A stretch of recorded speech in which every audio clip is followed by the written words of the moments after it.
ko'rishimiz mumkin.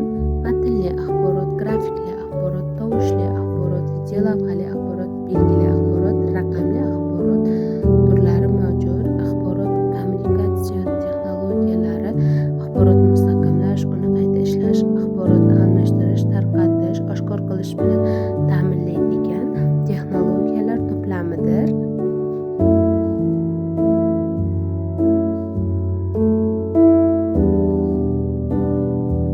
Axborot kommunikatsiya texnologiyalari ikki qismga bo'linadi. Mobil texnologiyalar uyali aloqa uchun ishlatiladigan texnologiyalardir. Kompyuter inglizcha so'z bo'lib, u hisoblovchi demakdir.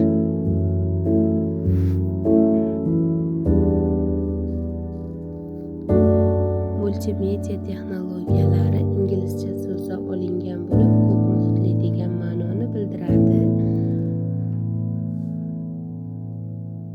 Mobil texnologiyalar mobil qurilmalar yordamida o'zlari uchun qulay vaqtda, qulay joyda o'qishlari mumkin, moslashuv uchun o'rganish, o'z-o'zini rivojlantirishga yordam